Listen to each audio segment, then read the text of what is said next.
Welcome to the follow-up question. I'm your host, Michael Ashford.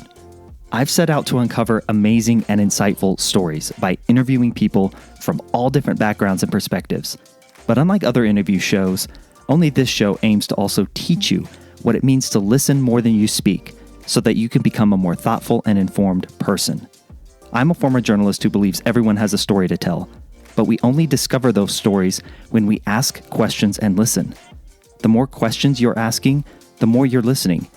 And the more you're listening, the more you realize we're not so different after all. My goal is to get beyond the cliche answers to reveal the real nuggets of experiences, desires, dreams, and thoughts that make every person who they truly are. Today on the show, in the last episode of 2020, I welcome Daniel Thompson. Now, Daniel, not so long ago, even just earlier this year, was an editor at the Kenosha Times.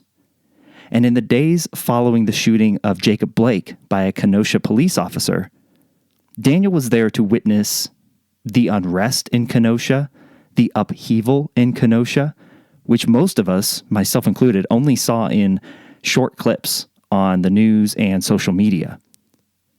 After a peaceful rally organized by the Blake family to call for justice, the Kenosha Times actually ran a story online covering the rally with a headline highlighting one speaker in particular, one speaker's comments. The headline read, "Kenosha speaker, if you kill one of us, it's time for us to kill one of yours." Now, Daniel attended that rally. He was there. And when he saw the headline, he resigned. And you'll hear why in our discussion. Now, since then, Daniel has started his own crowd-funded independent news outlet. It's called the Uptown Observer. We talk about that as well and the future of journalism and how he's trying to make a difference in his own way. But we talk about the days following the shooting of Jacob Blake. We talk about the unrest. We talk about all the things that maybe Daniel had a front row seat to, quite literally, including that rally and what it was like when that speaker actually did say those words. That's not in dispute here. So you make the judgment for yourself in listening to Daniel, a man who was there and who has a lot of different reasons for why he did what he did. So I hope you guys take this interview, this conversation to heart, listen to what Daniel has to say, and judge for yourself. I'd just like to know, where did your interest in journalism come from? When did you know you wanted to be a journalist and get into this industry that you and I both love, right? Yeah. I was kind of exposed as a child. I've mentioned this, and I was super into Superman when I was a kid. So obviously Clark Kent as a journalist. So that was the first exposure. But my father also wrote columns for the Racine Times. So it was common for me to drive with him to the newspaper to drop off his articles. So there was some exposure to the kind of newspaper world when I was a kid, but it wasn't until I would say junior year in college. I had an internship at Beloit Daily News with Bill Barth was the editor-in-chief there at the time. He might still be the editor-in-chief. I don't know if Barth will ever leave, but I got to intern with a few people, one of them mainly the features editor. And I think it was the moment that I saw the first story published, the kind of feeling from seeing my name on the byline, but also, it was just a different way of storytelling than I was used to because I was an English major. So everything was, very analyzing everything and, things that have been around for hundreds or thousands of years. So now it's telling news stories was very interesting after only, dealing with older text. So the thought was planted there. And when I graduated from college with my English degree, I realized I couldn't really do anything with it. So I leveraged the internship to have my first newspaper gig in Kimmel, Nebraska, which was a weekly. And I fell into journalism, but over time, it's become a passion of mine. And I think over time, it's evolved, really, how I've thought about journalism in general, which I can talk more about, in time. But yeah, there's kind of in a nutshell, answer. to that question. I'd love to know, what you just said. How has it evolved from your vantage point? What have you seen? So when I first started out, so obviously being really green, and I wasn't a journalism major at any point. I did have a journalism minor at one point, but it wasn't a world that I was familiar with. So when I was first starting out, I had a lot of, my first editor was a lot of middle-aged white men editors that I had. So you're being inundated with kind of the old print journalism methods and mentality as far as covering things and what's newsworthy, what's not. And it's funny because when I worked in smaller towns, the bar was so much lower. So I could cover a wide variety of things. But when you come to a city like Kenosha, the news bar, that bar of what is worth being in the paper, is so much higher. And you start to see when you get to that level that a lot of the stories you enjoyed talking about, a lot of the connection with the community is lost because suddenly it's not newsworthy anymore. So that's kind of what, over time, I started to kind of become disenchanted or even sometimes resentful of the fact that we tend to tell the same stories over and over again and focus on the same things over and over again. But we're neglecting a whole bevy and a whole treasure trove of stories and connections and things within our community. I mean, think about with the election and everything that just happened. Who's been talking about really anything? I'll be walking on the street and somebody will mention it to me randomly. I've never talked to this person before, But we all seem to talk about the same issues. And it's because journalists, we only, especially now that the industry is kind of going down, staff's being cut, we only have enough time to focus on certain things. And when you're in corporate journalism, a corporation is setting, or even your managing editor or your publisher is setting what is important and what is not. And most of the time, it's somebody that is states away, setting kind of these protocols for your community as far as what the company wants you to cover and what they don't. And that leads to this huge disconnect. And that's kind of a part of why I left the Kenosha News, but also kind of print and journalism in general. Is just, I started to see that decisions that were being made weren't being made by the right people or the people with the knowledge of the situations to be able to do it, to be able to make a decision that was good. So that's kind of how it's evolved over time. It's for independent journalism, I have a lot of optimism and a lot of hope, and there's a lot of opportunity in the freedom.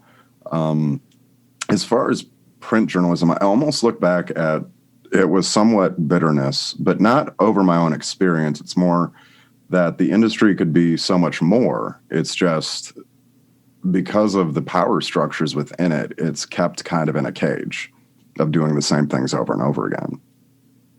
And I definitely want to get into how you're trying to bridge that gap. I know you've started your own venture, but first things first, I guess, take me back to this summer and the events that, we all, I live in Denver, Colorado. The rest of the country saw it, in 30-second news clips on national news networks and saw, 1 or 2 second, little clips here and there. What was it actually like on the ground in the days following Jacob Blake's shooting?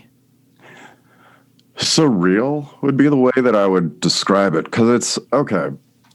And this was the hardest thing to deal with at the moment, was because, like you're saying, everybody else around the nation is seeing these clips. So they're seeing a version of Kenosha. So I'd be walking around in the daytime. I mean, it's not like you had to duck behind buildings and you had to have a group and you all had a method for okay, we're going to this grocery store, we're grabbing some things. No, it wasn't like that. It was just surreal, because during the daytime, the peaceful protesters and the people locally that were doing things for months. I mean, since George Floyd died, there had been protests almost every weekend in Kenosha, peaceful protests led by the same people in town, the same local leaders. Of course, loud and chanting and marching, but, peaceful doesn't mean quiet. It just means, it's not violent. So they'd been doing that for months, and I'd been there with them. And so when Jacob Blake was shot and everything happened that week, it was literally day and night as far as what Kenosha was, because the people that had been consistently coming and trying to push for change were still going out in the daytime and encouraged others to come out in the day. Meanwhile, the people from out of town and the people from in town that were more into the anger and tearing down the buildings instead of the systems they represent, they would come out at night. So it was for the first few days when we had the riots and Uptown burned and downtown was hit. So people actually, when Uptown was still burning after that night of the riots, I and a handful of people were there on the scene like at 8 a.m. or right after the curfew lifted that day with brooms, dustpans, and everything to kind of help clean up some of the shops. I mean, I picked up glass. We brushed up different debris and stuff and tried to clean up Uptown as best we could. But it was like having a bipolar city, or a city with a bipolar personality, because during the day, everything was calm. There was tension, but everything was calm. Nobody was really freaking out. At night, it was kind of a situation of everybody was on edge because nobody knew what group who was with. Because it's not like they wore shirts or labels or anything. So you didn't know if you were dealing with a peaceful protester, a violent protester, a rioter, a looter, somebody who's just an anarchist, or if you're dealing with somebody on the other side, let's say a back the blue person, or somebody who's one of the militiamen who's around town that isn't connected to anybody, but he's just standing on a street corner with a rifle, so it was at night, it was weird. And you didn't really want to be there. A lot of people still went out and protest every night. I was there, had to outrun tear gas here and there, which luckily for me, I'm still quicker than tear gas. But it was a weird experience because, yeah, if you wanted to see a war zone, Kenosha would offer that to you. If you wanted to look at the right, or you want to look at specific parts to justify that narrative.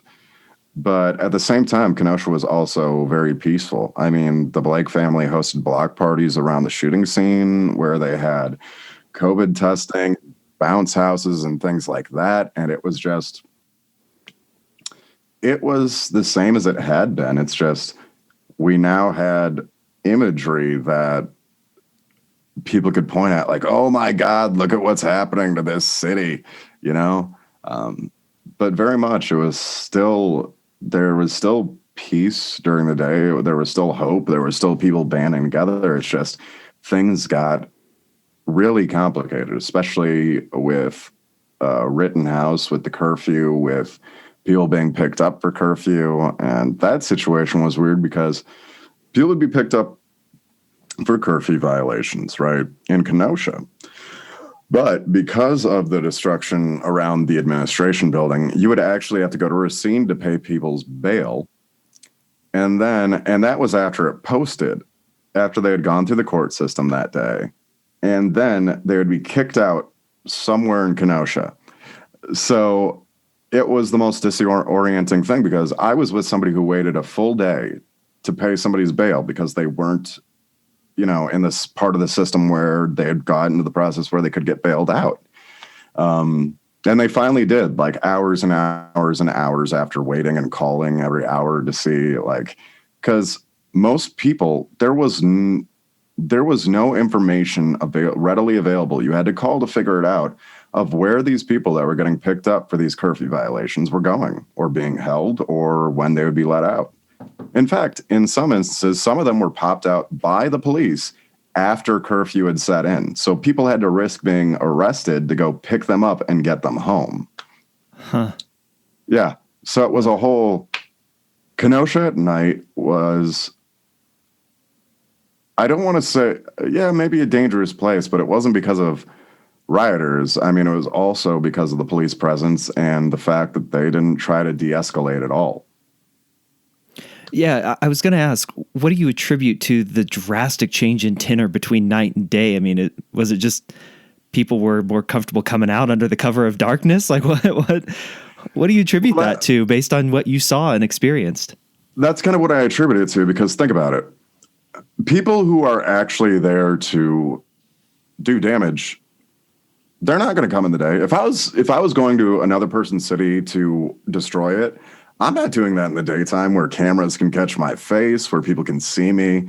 No, of course I'm sneaking in at night and I'm doing that. And that would be my only objective as far as going in at night. And you see that from how Uptown burned, from the destruction that happened downtown. It's clearly there was a plan, and that was the only thing those people wanted to do, whoever did it. And that was kind of the most discouraging part, because people started using that as a way to delegitimize or make all the work that peaceful protesters had done locally. They tried to discredit it because they're like, oh, well, look, you guys just burned down Uptown. But it wasn't them. And I think that was the difficult part, was people refused to acknowledge that they were dealing with separate groups. They wanted to blame all the bad things on Black Lives Matter and things like that, even though, for one, the other side is the only, like Rittenhouse, the only body count in Kenosha during this whole thing that I can remember is from Kyle Rittenhouse. As violent as people want to say that the local protesters were, they never killed anybody. But Rittenhouse killed two.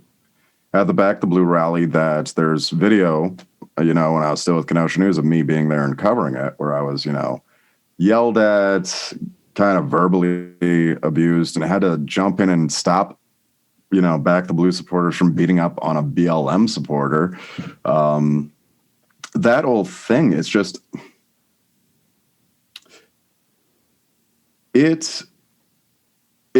Kenosha became very much, especially Civic Center Park, a place for passionate people to gather. And when it came to the people on the kind of militia side and the pro, open carry in public and all those things, which I'm a gun owner, so I have nothing against guns. It's just, I think that's incredibly irresponsible, especially if you're not trained. I see so many untrained, or from just telling from how they handle their weapons, so many people that don't know how to use it, that just want to pose as soldiers. That is discouraging, but it's just a bunch of passionate people that think that they're right, all screaming at each other. That's kind of what it devolved into for a while. And it's frustrating. It's frustrating to me. And the most frustrating part is watching, especially when it comes to militia people, saying that they're there to protect and everything. But if you were there to protect, if you were there and your gun was the last resort, you wouldn't carry like it was plan A. And all of these militiamen do when I look at them.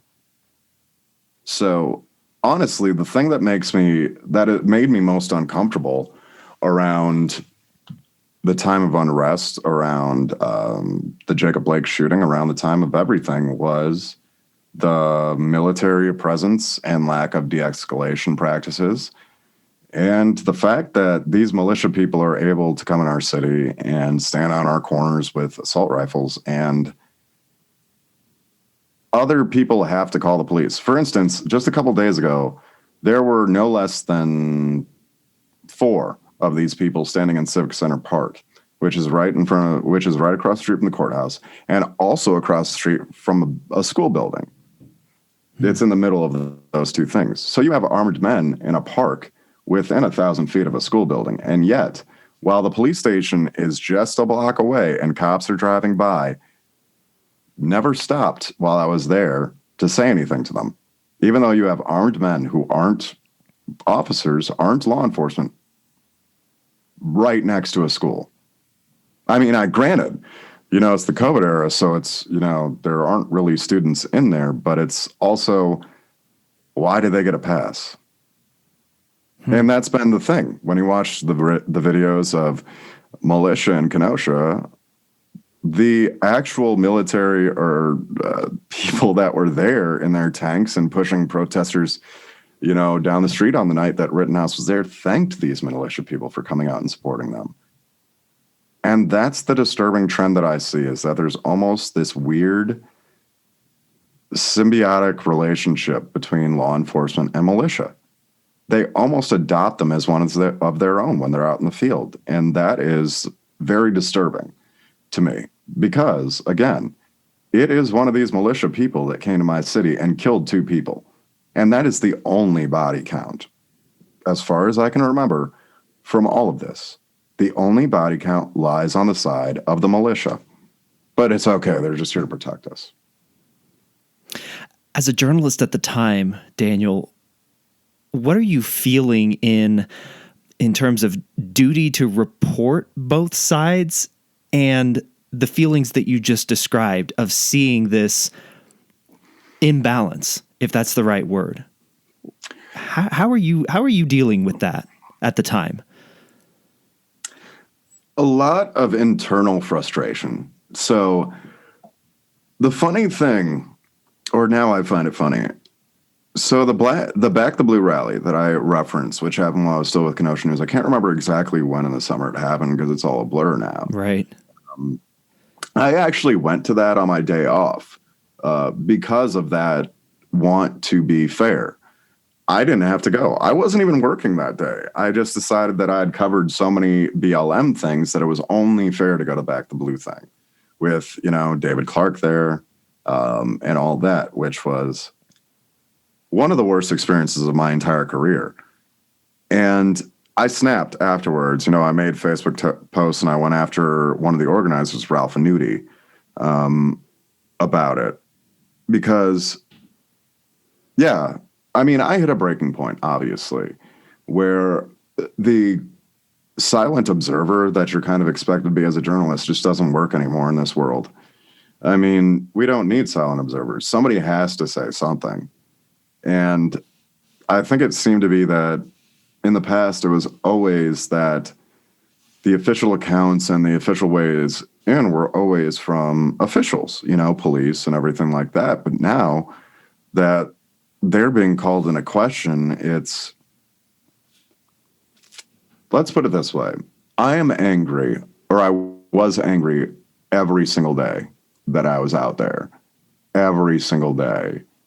But in order to do my job, I had to kind of bite my tongue and save it for later. Of course, it exploded eventually with my whole public resignation because you can only manage it for so long when you're hit with it every day and you're not sleeping much and you're working 6-7 days a week. But it was a very hard experience because obviously as a person of color, I have a stake in a lot of the things happening. But as a journalist, I have to try to be fair. And honestly, it's a question I still deal with, especially when it comes to Kyle Rittenhouse. With being a one-man news team, I have to be able to admit when I can't objectively report on something. And if you'll notice, if you look at what I've written, I barely touch on Rittenhouse. And it's intentional because I can't. Because the truth is, even in reporting, someone like Kyle Rittenhouse deserves fair reporting. And I can't. Ever since the night that I saw the video, I literally clicked on a live stream as he was shooting people. So, and I was awake for 24 hours after that. I couldn't sleep. Just kept watching the video over and over again, trying to figure out what exactly happened. And ever since the moment that I saw it, I believe he's a murderer. And there's no wiggle room in that. I believe Kyle Rittenhouse is a murderer, and I believe he deserves to spend the rest of his life in prison for taking those 2 people from my community. Senselessly. Because the truth is, you have sides that are making him a hero. You have people saying how he's protecting my community. But the cold hard fact is, if Kyle Rittenhouse wasn't there, nobody probably would have died that night. The groups coming into Kenosha, where were they coming from? You kind of touched on there, and like Kyle Rittenhouse, obviously he had an intention behind coming to Kenosha. Very clearly, it seems like now. Where were they coming from, and can you can you ascertain like what their goal was? You kind of touched on it, but from your view as you were covering the situation, what was the tone there? Okay, so where they were coming from, really all over. The ones that I encountered this past week that were there at Civic Center Park that I mentioned with the rifles were there in support of Kyle Rittenhouse because he was having a hearing that day. But it was being done over Zoom, which I don't know if they knew that, but they were there with signs, so he could see them. Anyway, the tone is, so those people came from Milwaukee. And that's what you're seeing. So a lot of these militia people are coming from outside of the city. I mean, we had the Kenosha Guard that was led by Kevin Mathewson that led the call out that brought Kyle Rittenhouse and the militia to Kenosha. Famously, he was banned from Facebook for that, though. We all know. In fact, we keep track of his fake names. He still pops up on Facebook.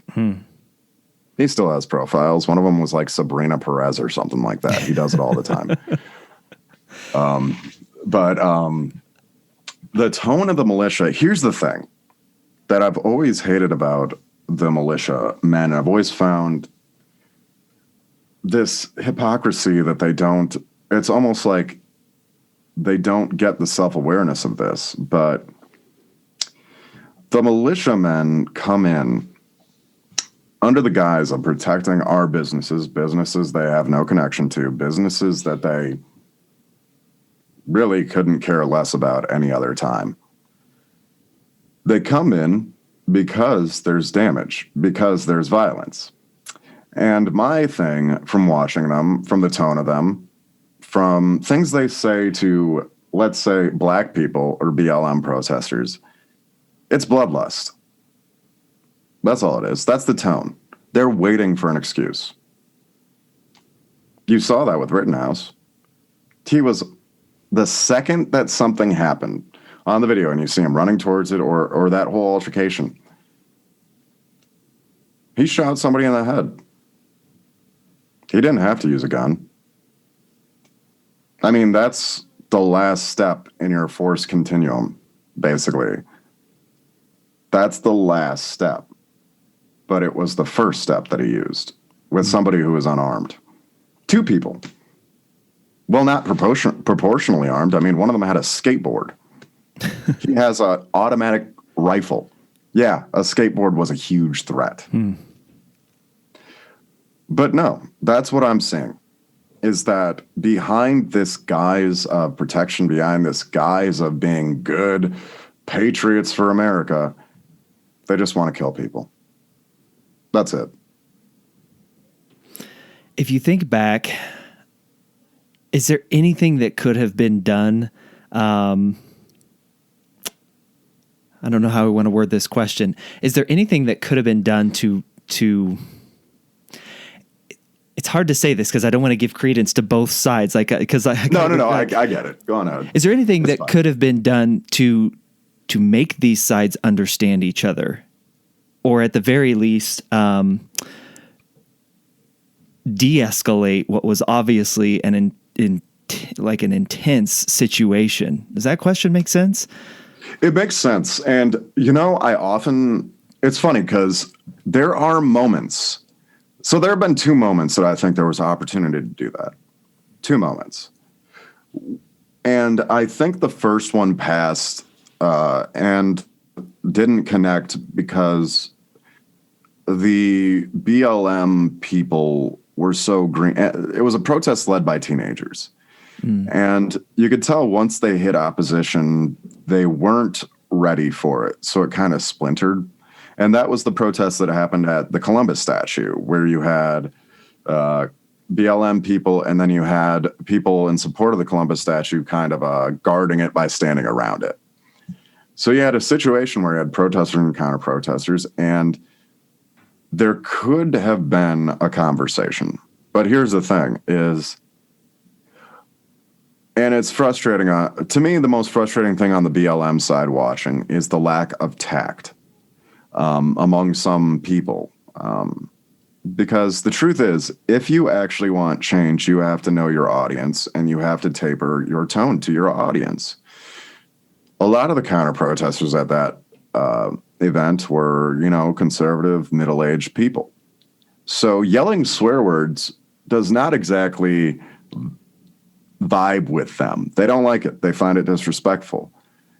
But that's what happened. And so this moment where you could have had a conversation, suddenly based on your tone, your approach, and not understanding, kind of the middle ground language or things that will help, bring people, let down tension and bring people closer to where you can actually talk. It just wasn't happening. So that de-escalation also wasn't happening on the protest side. Even though, truth be told, while they were all fighting, I kind of walked over to somebody on the outskirts that was, on the counter protest side and talked to them about everything. And I actually learned a lot of information about why, the complications with changing the Columbus statue. Like the fact that that entire memorial plaza is filled with stones that have been purchased with people's names on them as kind of a memorial thing. So if you change the statue, does that change these agreements? That's just one question that nobody was asking on the protest side. It's very much, tear it down because it's not right, but don't think about all the complications with doing so. So that was a moment that kind of passed. And I think there was a lot of infighting after that among the BLM side. The second one was the Blake family rally, I think, that led to my resignation. Yeah. Because it was a moment where badly, I think, the local protesters were trying to prove to the entire nation that what you had heard wasn't right. That this is what they were all about. Then that random speaker who wasn't really, I still to this day don't know who they are, jumped in and said what they said, and everybody, Kenosha News capitalized on that for a headline, and then that became almost the overshadowing story to the peaceful message that the Blake family and speakers had given, which becomes this, and that's an example right there almost of what's happened to Kenosha on a national scale, is we've been saying these peaceful messages and pleading for change locally without incident. But then the second that there's an incident, that's blasted everywhere, but nobody wants to talk about the original message. Nobody wants to talk about for months people were protesting and nothing happened. Daniel, let's talk about that particular rally that led, like you said, to your very public resignation. You were there, and the quote that eventually became the headline on the story that you took exception to was, "If you kill one of us, it's time for us to kill one of yours." And you said it was by a gentleman who really didn't fit with the rest of the message. How was what he said received by the people in the crowd at that time? Oh, you felt all the air go out of the crowd. Like it was like a moment of like, and the funny thing is, so I even watched the video that I think Kenosha News had attached to the article with the headline is immediately after they said it, you heard gasps, you heard people responding with disgusted noises, and me in the back, which the video is more towards the front right in front of the speakers. I'm in the back and I'm hearing the same thing from people back there. And me, I'm thinking, okay, somebody's going to use that because that's gold as far as page views. I mean, I know how the business works. I know how journalism today works. Yeah. Like, right there, that's gold as far as getting people to your site. And it was, even I sat there. And so I think the same speaker ended something with a chant with something first, another thing first, and then race first was the third thing.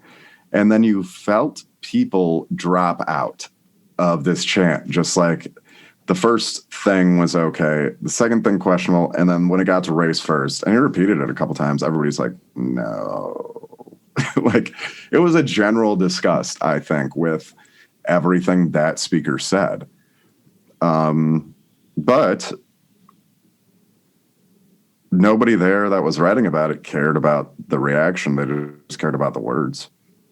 So, like the Kenosha news story, yeah, it's in the middle of like a bunch of other, comments and everything from the crowd, which the majority of the comments in their story were even positive and peaceful, but they decided to, focus on the one outlier.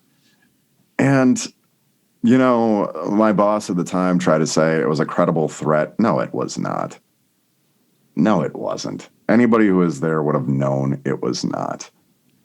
And that's the thing that disgusted me, is that I have these people in my office while I've spent all summer out in the field telling me what's credible and what's not. So yeah, I just walked away because, they can get out of the office and see what I'm seeing. I'm not doing it for them anymore. Daniel, you mentioned earlier decisions being made in journalism and in particular the print journalism world by people who aren't even in the community. Do you think the desire to make that the story and make that the headline, do you think that was driven internally within the newsroom maliciously, or do you think that is a reporter or an editor being beholden to decisions that they have no influence over? So I know exactly who did it, and I still haven't revealed them, and I won't ever do it. But just because, when it comes to this person, they have a history of being insensitive to communities of color. They do not understand the impact of their actions or their editorial decisions. And their community, because this person is not in the Kenosha community and their newspaper is not in my community, in fact, has often caused outrage in their community based on how they react to situations such as social justice and communities of color. So I don't think it's malicious, but I think it is a profound ignorance, and an ignorance that should have been addressed. And I think this person probably should have been fired, because this was the second or third time they had done something like this in the past year and a half. I was struck when reading the stories about how you resigned after your editor basically said, we're not changing the headline, and it was a credible threat, like you said. He told you need to calm down. How did that make you feel when you got that text message from him that you need to calm down? Oh, anytime somebody says calm down, I'm just like, immediately, I'm way more pissed. Don't tell me to calm down. No, it was, well, I think maybe let me ask this question. What response would you have wanted him to come back with? Like, what would have helped in that situation? If he had said, I'll talk to the person who wrote it and see why they did it. Or, you have a fair point, let's change it. And that's the thing, is obviously I had a fair point because after I quit, they changed it. Yeah. So it was never a question of whether the headline was right or wrong. They knew it. And they changed it after I drew attention to it. I mean, and here's the thing that sucks that I found out after the fact. And, this is the thing that you have to accept about a moral victory. Sorry. Is that a moral victory,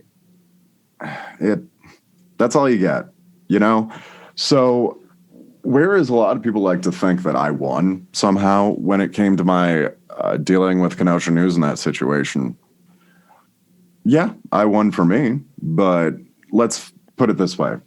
Since I resigned, the attention that came from my resignation caused Kenosha News to have millions of page views a day, which led to my former boss that told me to calm down to be promoted to where he now oversees multiple papers in the La Crosse area.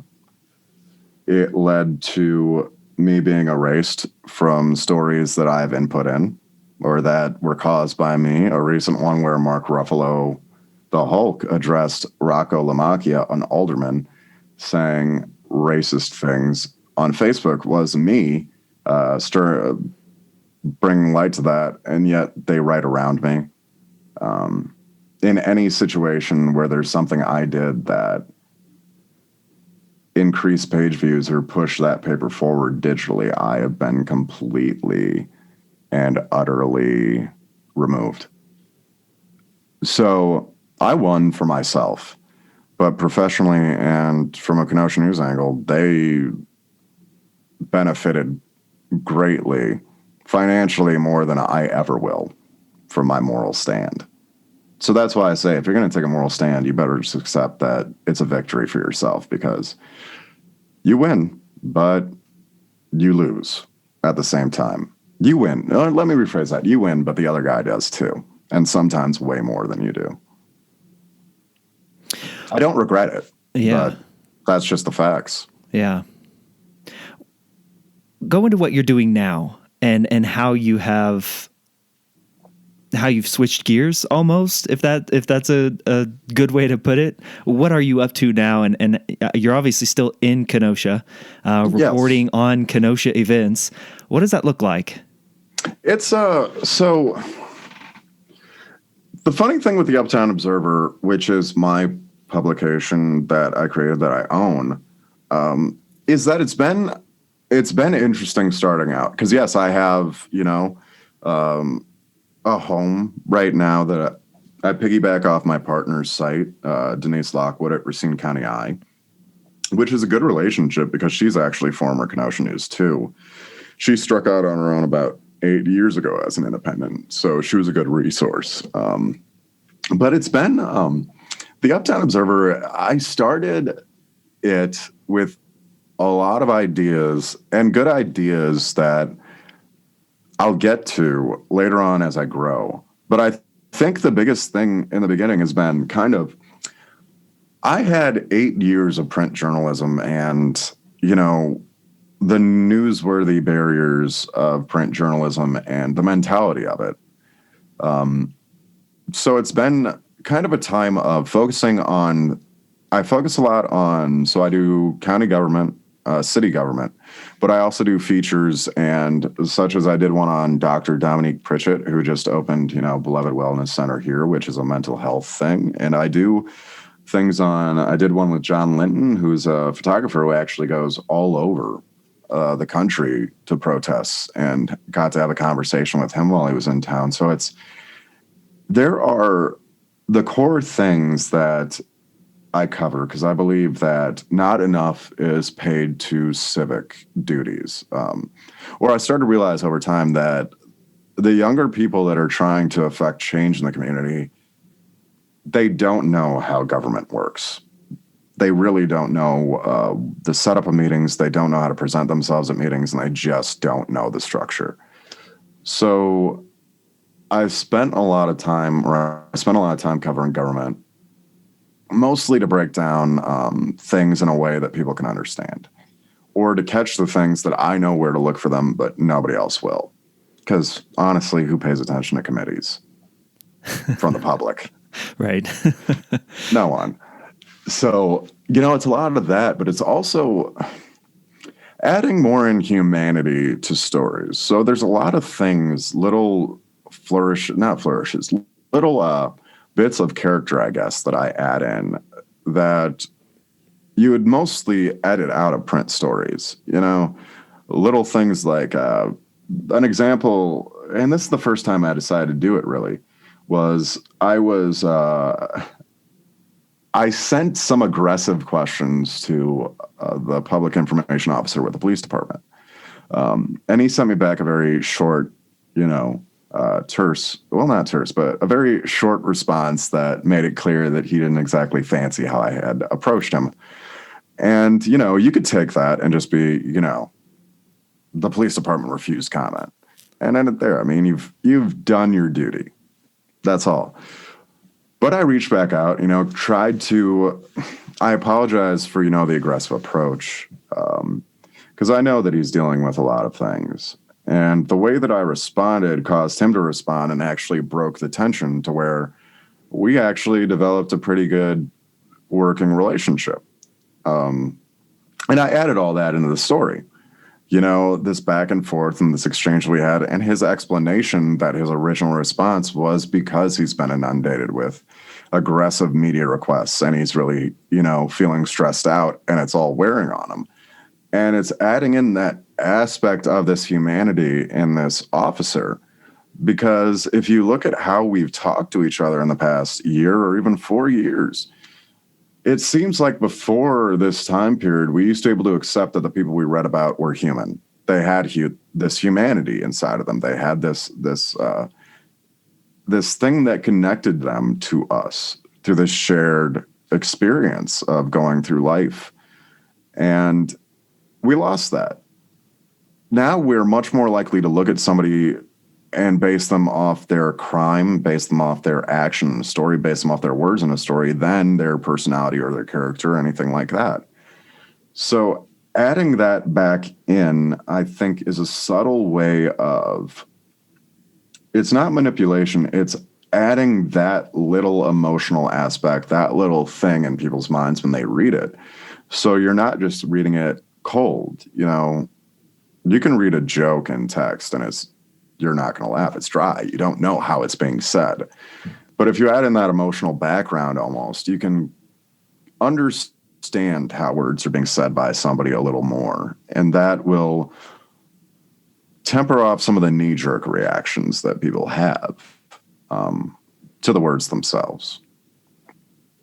Do you think there's an appetite from the public at large for the type of journalism that you just described and the type of journalism that you're trying to bring to light with your work with the Uptown Observer? Do you think the public cares? I think so. I mean, I have evidence of that. I mean, I had a GoFundMe that raised $45,000. So there has to be some appetite. But no, I found it more and more because honestly, it's almost difficult starting up because, for one, you know, when I left Kenosha News, I lost, you know, millions of views and things like that and a huge audience. But it's interesting how people react to me. So it's hard for me to start slow at anything because, you know, you want to do it all at once. I always do. So it's been interesting that even as I feel almost like I'm not doing a lot, I get a lot of encouragement from people who appreciate what I am doing and how I'm doing it. So I do see an appetite, a hunger for news that reflects the community. A return to community journalism is really what it is. You know, I see it as what I'm doing is almost a de-evolution of print journalism. Like back in the day, you used to have multiple papers in a county, little ones that were in the small little towns and villages that just covered that community. And there was a different approach that they had than the bigger ones in the big cities. It was much more personal. It was much more, you know, geared towards people in that specific area. You know, you're writing about things that people there would know. So that's kind of where I'm going because honestly, there are 3 or 4 other news outlets that have popped up in Kenosha since, you know, since I left and announced the Uptown Observer. And they're all, for the majority, trying to mimic Kenosha News or overtake, you know, Lee Enterprises, which you're probably never going to do. Yeah, good luck. Yeah, good luck with that. It's a losing game. So with the Uptown Observer, I'm almost reevaluating all the time of, for one, I don't read Kenosha News and I don't look at my competitors because I don't want to get drawn into their line of thought. I don't want to feel that competition because honestly, they're not competition. And I don't say that in a frank or in a, you know, ignorant or arrogant way. It's that nobody else in Kenosha can tell stories like I tell them. Just like I can't tell stories how, let's say, Deneen Smith at Kenosha News, and I throw her out because she's an amazing reporter, but Deneen Smith at Kenosha News, I can't write stories like she does. Only she can write stories like she does. So a lot of it over time is really asking myself, what do I offer Kenosha that nobody else does? The perspective I can offer, the coverage I can offer that nobody else does, and then sticking with that and sticking with what I want to cover too. There's nobody telling me what to do, but I do work for the people. So when somebody reaches out with a story idea or wants me to check in on something or tells me, hey, something's going on down there, I go check it out because my motto as the Uptown Observer was independent journalism for the people, funded by the people, because I'm funded all by donations right now. Subscribers for monthly donations through PayPal. And I have upwards of 20 now, which is good. But it's, I'm very much beholden to the community and not anyone else at this point. And I like it that way. Because the main complaint I always heard while I was at Kenosha News was that, it was always, there aren't enough local stories. But also, it boiled down to a tone of people just didn't see themselves in it after a while. It wasn't telling the stories that made them feel like it was their community. So I take the opposite approach of looking at what the community wants as opposed to what I want to tell them or what I think they need to hear. I do write what I think people need to hear. But beyond that, I look at what they want. What do they want to know? I mean, I'm basically a professional question asker. Mm-hmm. That's what I do. So a lot of the times now, if there is something happening and let's say a reader or constituent of an alderman reaches out to me with a question, I'll ask that alderman and I'll just say, somebody asked me this, so I'm asking you this. I have no problem I do it all the time, and I think people really appreciate that because the fact is, as easy as it actually is to figure things out, like I pointed out before with how, younger people don't know how to conduct themselves or what government meetings are like. People also don't know who exactly to ask questions to. And that's one thing that's useful about journalists is you almost have it drilled in your head that you want to know exactly who you need to talk to about certain things.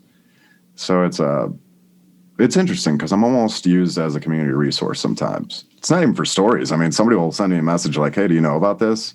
I'll ask an alderman that I also know, and they're like, oh, here's an answer. Respond back to them. And then that's it. That's the end of it.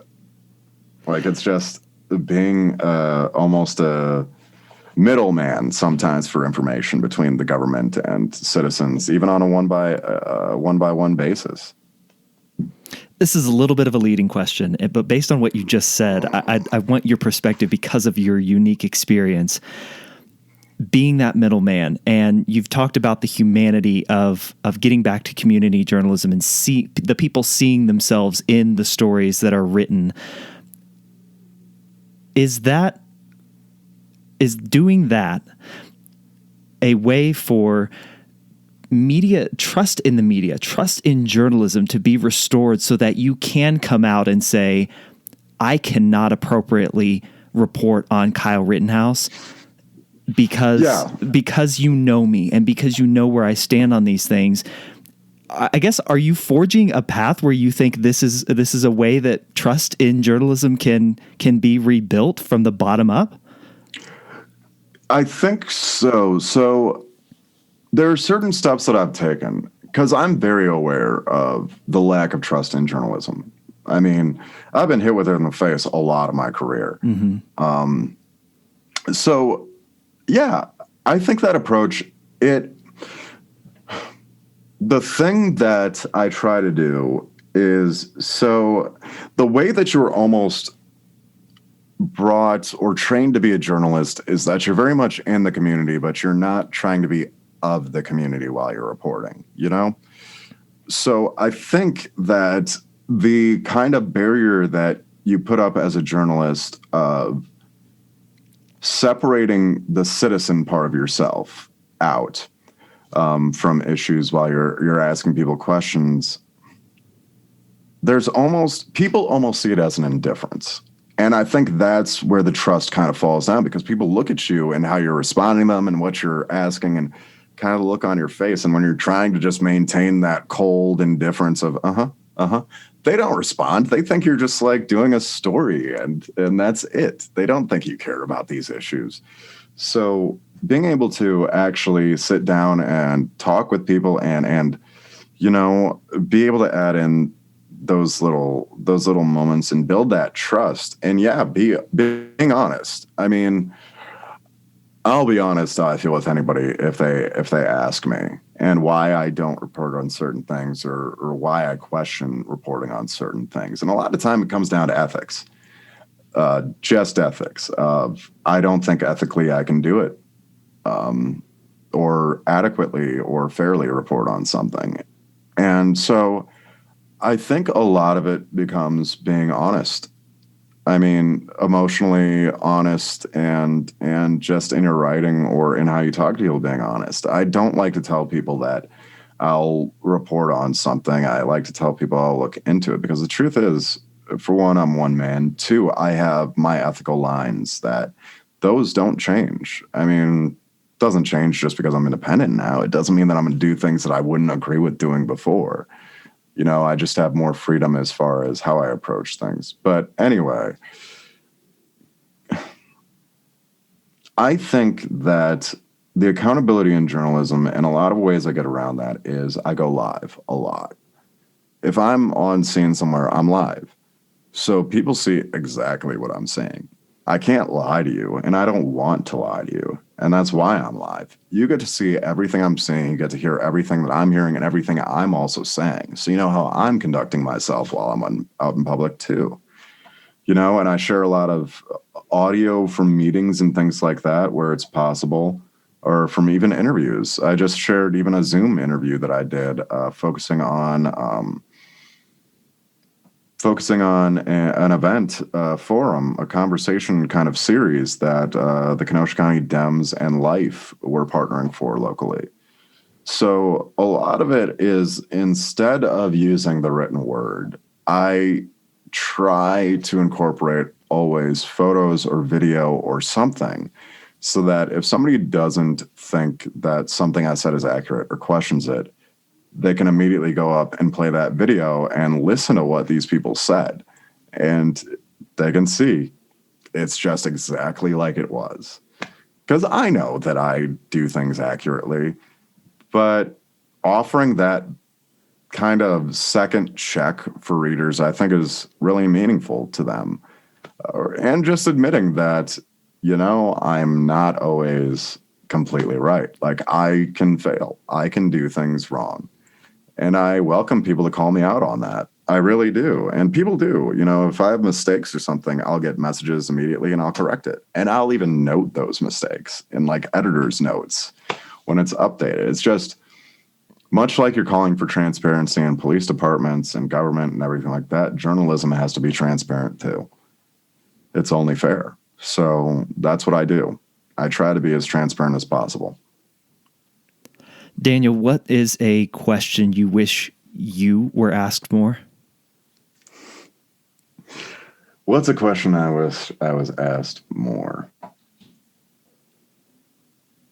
I don't know. I guess I wish this year people asked me more about, you know, what's good or what's lovely about the city of Kenosha, because despite this last year and despite, you know, historical things that have been going on, which I am not minimalizing at all, the racial inequality in the city and in our systems and everything is kind of, it's horrifying when you really think about it, especially when you think that Racine and Kenosha are some of the worst places for Black people in the country, I think. Well, at least Racine is or has been.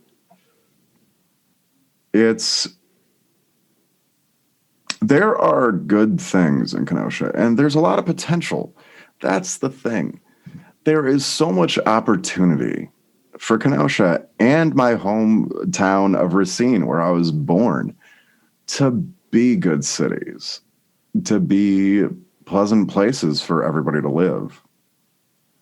But you would actually have to take the time to, A, get rid of outside actors who have always kept the community down, such as slumlords in the uptown area.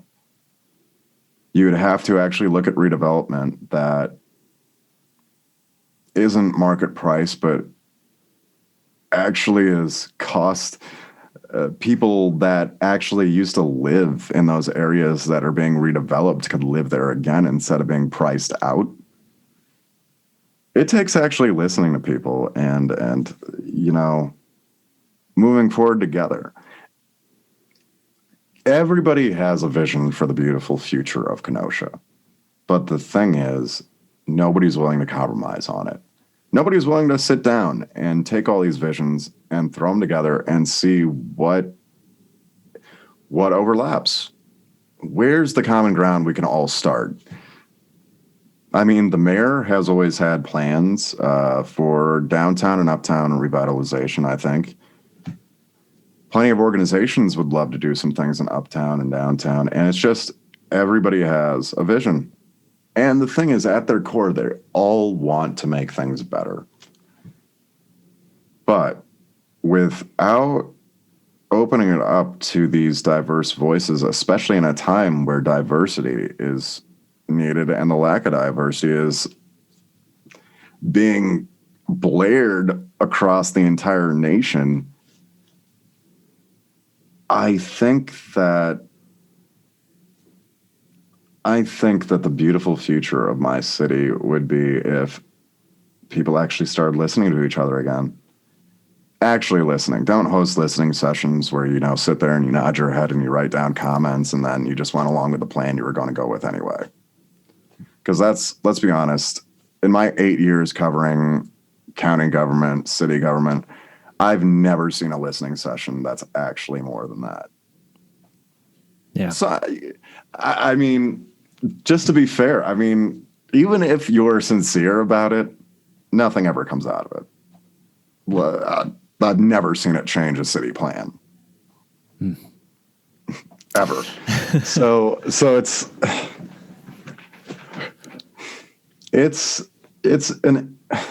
interesting.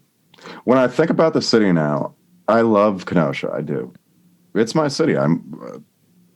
It's what I cover. It's where I live. It's what I represent. And it has, like I said, so much potential. But really, I think collectively, it takes all of us to stop failing our city for it to actually move forward. Because let's face it, what you've seen in the past year is nothing short of a failure on all of our part here in Kenosha. We all failed. We all failed. 2 people got gunned down in our streets. Jacob Blake got shot 7 times. Our buildings burned. And we spent months at each other's throats because we failed each other. We failed the 2 men that died. We failed everybody here in the city. And we can't do that again. But if we don't change our methods, we are due to fail again. So I guess when I think about Kenosha now, I just hope that people have learned their lesson, because I really don't want to have to go through this again. But based on the trajectory we have and how nobody's really listening to each other and we still have infighting and everything like that, I bet we'll have something like that happen again.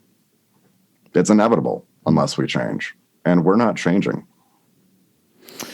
That's a powerful place to leave it, man. We got to listen to each other. How can people follow along with you, support your work, connect with you, Daniel? Yes, people can follow me. Probably the easiest one-stop shop for the Uptown Observer currently is facebook.com/the Uptown Observer. That's my Facebook page. You can also follow me on Twitter at Old-Fashioned News. And then racinecountyeye.com.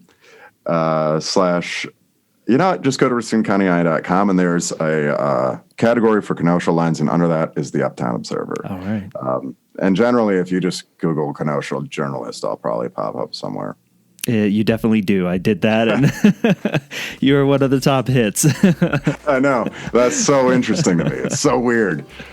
Oh, my goodness. Well, Daniel, man, it has been a pleasure just chatting with you and hearing your perspective, man. Thank you for sharing, and best wishes to you, man. I think the way that you're crowdfunding the work that you do can really be a model for the future of journalism, perhaps. So best wishes to you, man. I know I'll be following along, and thank you so much for doing this. Yes, and thank you for having me. Many thanks to Daniel for sharing his story on the show today. Please do me and Daniel a huge favor. Share this episode with someone you know who might also find some value in listening to today's conversation. My thoughts on this episode, it's real quick and short. Ask yourself, how far are you willing to go to stand up for what you believe in? For what you know to be true? For what you know to be right? Are you willing to sacrifice to the level that Daniel did? To strike out on his own, to leave comfort behind, to make a stand? Consider that this week. This is the last episode of 2020. I'll be taking a few weeks off here from the follow-up question, but never fear, I will be back in 2021.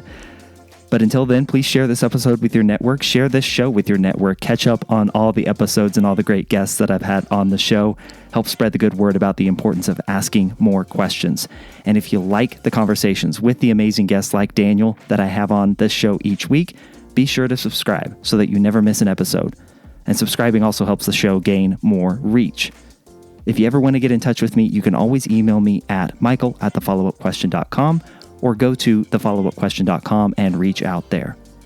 I'll catch you on the next episode of The Follow-Up Question. And until then, keep asking questions.